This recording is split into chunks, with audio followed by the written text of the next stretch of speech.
Não, a comunicação não é uma linha reta. Ela faz curvas, ela dá voltas, ela dá piruetas, até chegar no outro, então, e é complicado. Até porque, vocês já me ouviram dizer isso antes, eu tenho certeza do que eu estou falando, mas eu não tenho a menor ideia do que é que o outro está ouvindo.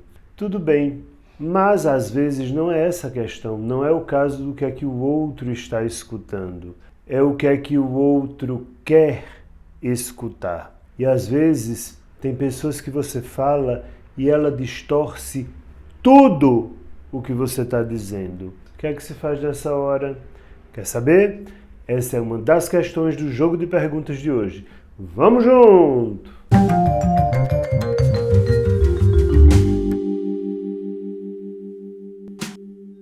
Antes da gente começar falando da pergunta que deu título a esse vídeo, vamos ver algumas outras que também são dúvidas de outros seguidores que vão servir para você. Escute só a pergunta de Neuza.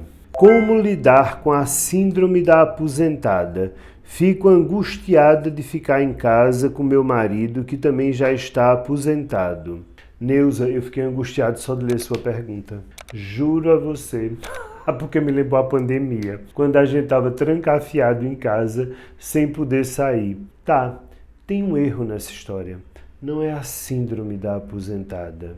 A aposentadoria não é uma coisa negativa. A aposentadoria é legal. Olha que eu acho que ninguém mais se aposenta, né, depois da última reforma.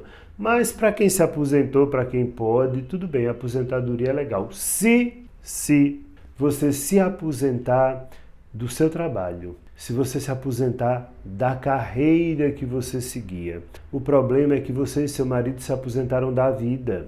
E a vida não é o trabalho. A vida precisa ser mais do que o trabalho. Se eu me aposento do meu trabalho e o meu trabalho é a minha vida, eu terei me aposentado da minha vida. Então, para todo mundo que se aposentou, que está para se aposentar, pense o seguinte: vou me aposentar desta carreira. Vou fazer o que quando me aposentar? Já é preciso ter o plano B ali na mão. Então, para, bebê! Para de ficar trancafiada com teu marido dentro de casa e vamos fazer projetos. Vocês se aposentaram de carreiras, de trabalho. Não foi da vida para ficar trancada com seu marido dentro de casa. Cadê os amigos? Cadê as atividades sociais? Cadê outra produção que você pode estar fazendo? Por exemplo, eu tenho a mãe de um paciente que ela é aposentada e depois que ela se aposentou, ela começou a fazer aula de tudo. Foi fazer aula de computação, foi fazer aula de espanhol, foi fazer aula de artesanato. Muitas dessas coisas que eu estou dizendo, ela foi fazer em coisas que a prefeitura da cidade dela oferecia. E hoje ela é uma mulher muito realizada, porque ela faz artesanatos. Ela abriu até uma lojinha de artesanato. Então, essa mulher que foi professora durante anos da vida dela, que vivia com 300 empregos, porque quem é professor, para poder ganhar o que dê para viver, são 300, né? 300 colégios dando aula. Ela hoje faz artesanato, abriu uma lojinha. Ela não se aposentou da vida. Então, acorde. E aproveite e bata no ombro do seu marido para ele se acordar também. Sabe por quê? Porque cada dia é um dia a menos. Não é um dia a mais. Olhe, deixa eu lhe mostrar uma coisa. A areia da ampulheta, olhe, cai. E quando a areia da ampulheta da vida acabar de cair, acabou-se. Então, acorde. E bata no ombro do seu marido para ele se acordar. Vamos lá, vamos viver. Trabalho não é tudo, há que se ter outras coisas para fazer. A pergunta de Carla é uma pergunta que eu acho que vale como reflexão para todos nós, eu me incluindo nessa história, né? Escute só. Ontem foi dito pelo médico que dentro de 2 ou 3 anos ficarei impossibilitada de trabalhar por causa dos problemas que tenho na coluna. Tenho 50 anos e vivo com dores constantes. Estou bastante deprimida. Qual luz eu poderia ver nisto?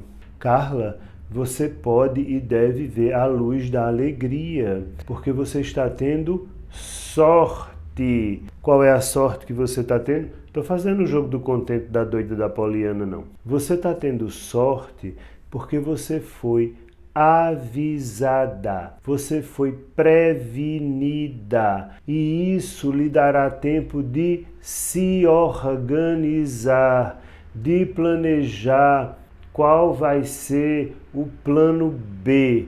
Bom, daqui a 2, 3 anos, se o médico tiver certo, porque eu também não acredito muito em previsão de médico, tá? Pode ser 3 anos, pode ser 3 meses, pode ser 3 dias, pode ser 30. Isso daí é relativamente bobagem. O meu padrinho, quando ele nasceu com problema cardíaco, que disseram que ele não completaria 10 anos de idade. À época não tinha cirurgia para o problema cardíaco dele.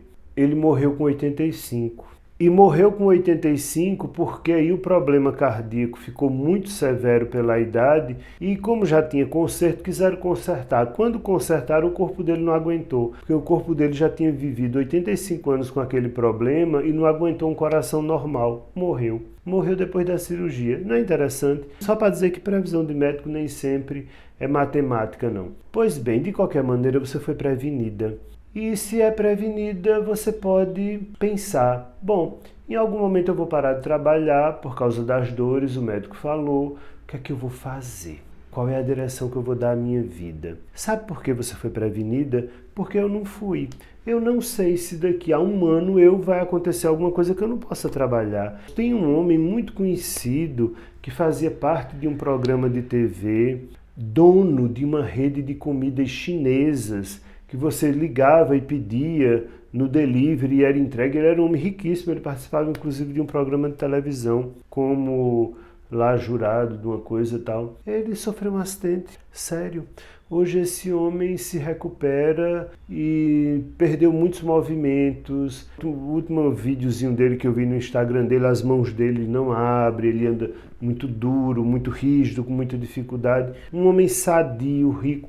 Ele não foi prevenido, ele não sabia que ia sofrer esse acidente. Se ele soubesse, ele talvez tivesse feito o plano B, não é? Pois bem, você está tendo a sorte de fazer o plano B. Faça. O que é que você vai fazer daqui a 3, 4 anos quando não puder trabalhar no que você trabalha? Como é que você vai organizar a sua vida? Vamos organizar. Quando a gente sabe que coisas que não são muito boas vão acontecer na vida da gente, a gente deve entender isso como sorte. Olha que bom, estão me dando a chance de me planejar. Eu vou poder fazer um planejamento aqui. Aproveite, a vida foi generosa com você. Às vezes coisas nos acontecem que a gente nem imaginava. Eu tenho uma paciente fisioterapeuta e por causa do trabalho dela de fisioterapia, que ela fazia um procedimento, que eu agora estou esquecido do nome, é aquele que bota o povo no lugar, enfim, ela tinha que manusear muito as pessoas, ela tinha que fazer muita força. E ela era,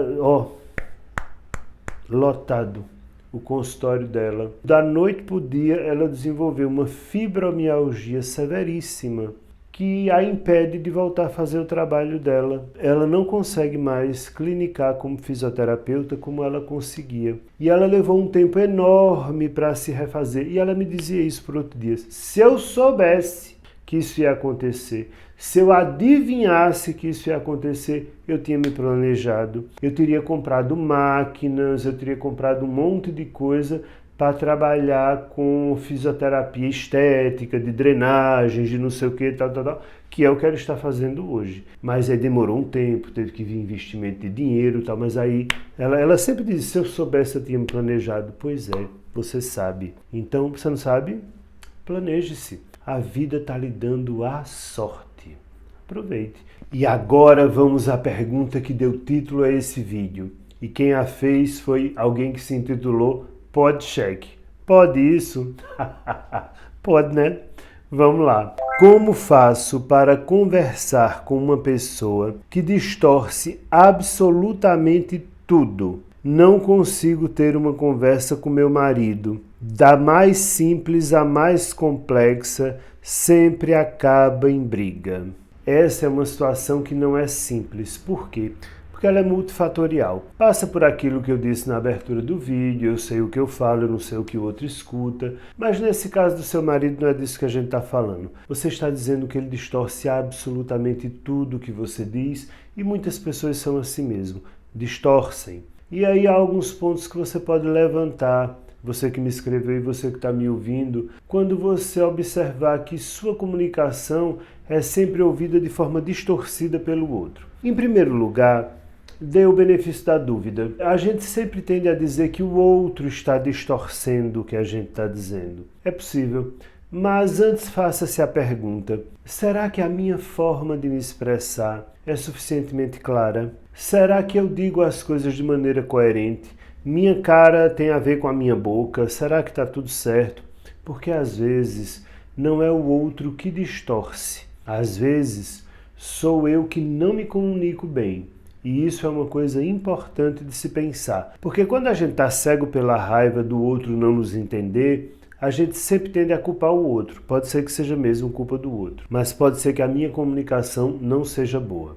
A segunda coisa que você precisa prestar atenção é o seguinte: considere que talvez o seu marido não esteja distorcendo o que você diz. Isso vale para você que está me ouvindo também, seja seu marido, filho, amigo.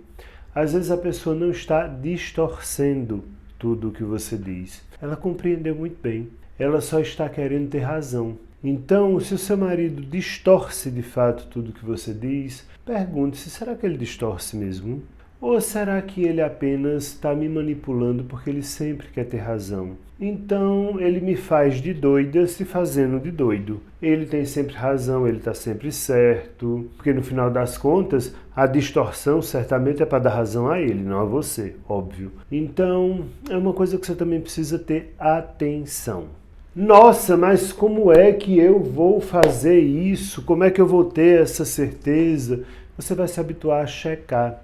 Sempre que você disser alguma coisa a quem quer que seja e você acha que essa pessoa distorce as coisas, antes de você responder, antes de você dizer qualquer coisa, espera um pouquinho, me diga o que foi que eu lhe disse, me explique o que eu lhe disse. Antes de você se posicionar, a gente não precisa brigar, a gente pode brigar depois, mas antes de você não me dar razão, eu quero que você me diga o que foi que eu lhe disse. Porque aí o outro vai ter que repetir, ele vai ter que dizer o que é que ele entendeu. E se coincidir com o que você disse de fato, você vai dizer: pronto, é isso exatamente que eu estou dizendo. Agora você pode até não me dar razão, mas é isso que eu estou dizendo.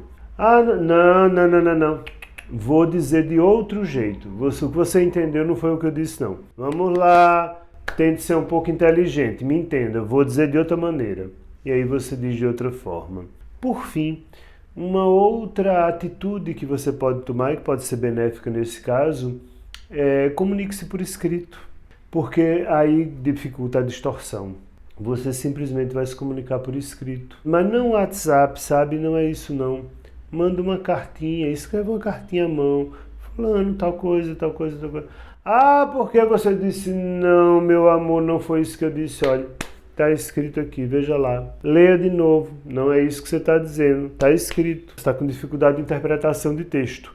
Não foi isso, está escrito. Então, na hora que você escreve, você cria um registro. Um registro que passa por um outro tipo de codificação, que são os símbolos gráficos. É diferente da palavra oral. E aí você precisa, obrigatoriamente, estruturar o seu pensamento de outra forma, porque a gente não escreve como fala, senão eu não consigo pôr ordem no que eu escrevo. Para escrever, a ordenação mental é diferente da ordenação da fala. Então, você pode fazer por escrito. Além de você ter um documento, você vai ordenar o seu pensamento de outra forma. E quando a pessoa distorcer o que você escreveu, aí é mais difícil do que distorcer o que você disse.